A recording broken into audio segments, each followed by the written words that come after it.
Hello, I'm Alex Davies, founder of Wealth Club, and I'm here today talking to Nick Hyatt, our investment manager, about EIS and SEIS investments.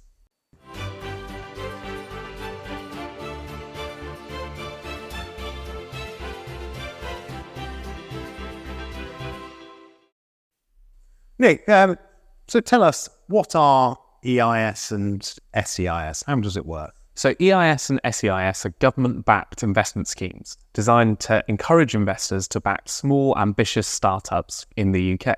They're companies raising money to fund future growth and potentially hire new people, become bigger businesses, ultimately fuel economic growth. There have been some great successes out of that scheme in the past.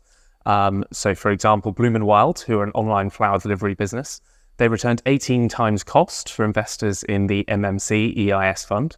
And Cognism was backed by the Startup Funding Club in both SEIS and EIS and is now valued at £200 million. Now, I should say that there are obviously failures for all of those companies that are big successes. Some companies fail and some tread water, so it is quite risky.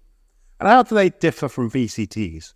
So the main difference is that when you invest in a VCT, you're investing in a whole portfolio of investments. So on day one, you can get quite a lot of diversification. Now, with EIS and SEIS, you have to invest directly into the underlying companies.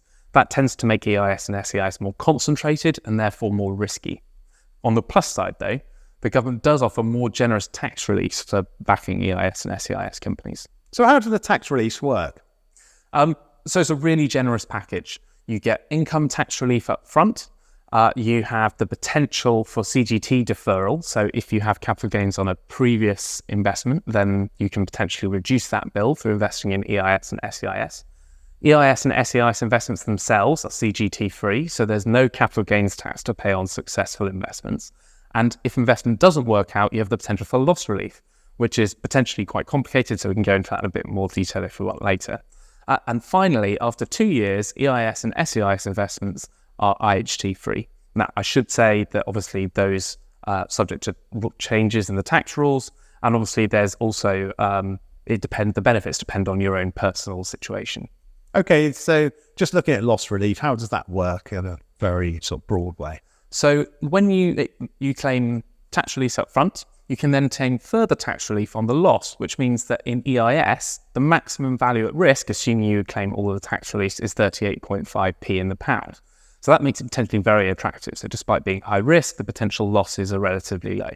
And actually on SEIS, it's you could actually end up losing as little as 13.5 pence on every pound you invest. Yeah. Which is hugely generous. So what's the difference between EIS and SEIS? So it's really about the stage of investment.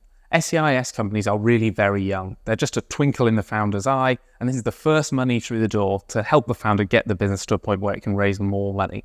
That makes it higher risk. But on the plus side, the tax relief is also very generous. You can get 50% income tax relief up front, which is even more generous than EIS. Unfortunately, the money's also going to be locked up for longer. It's very normal for SEIS investments to be invested for 5 to 10 years, and that money is obviously completely inaccessible to you during that time. On the plus side, because you're in early, valuations are low, and the returns are potentially even higher.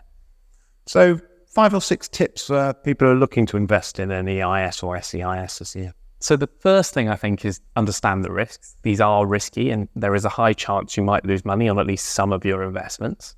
The second is liquidity. Again, these companies are small. You're going to be in there for a long time. You need to be happy with that money being locked up.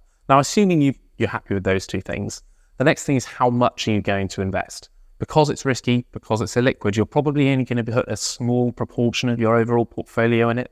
5 to 10% is common as a rule of thumb. And then finally, investment timing is really important in EIS in a way that it isn't in other investments. And I think it's quite complicated and difficult to understand. So one definitely to get to grips with. You mentioned timing. Why is timing so important? So when you claim income tax relief on an EIS investment, you claim it on tax paid in the year in which you make that investment, not in any subsequent years. So it's very important that you understand which year that investment is going to be made.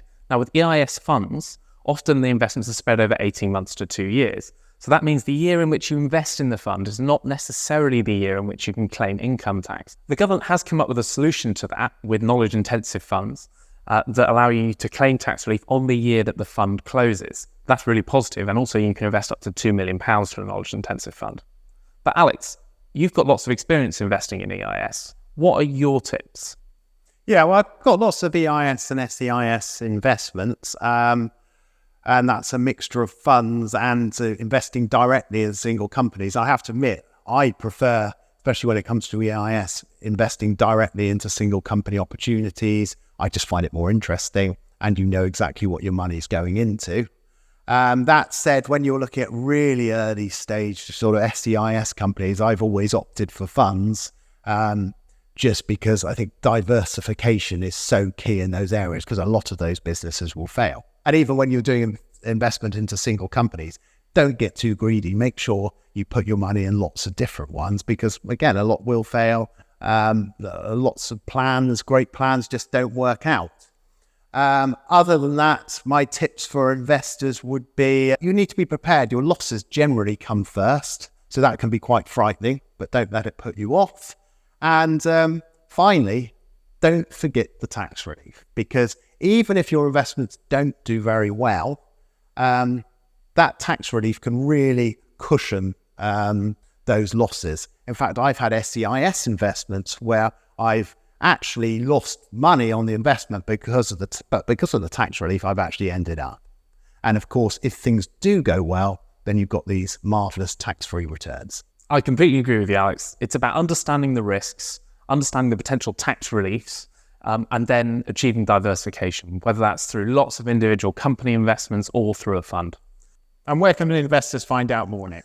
Well, you can find out more about single company EIS deals, EIS funds, and SEIS funds on the Wealth Club website, which is www.wealthclub.co.uk. Thanks very much, Nick.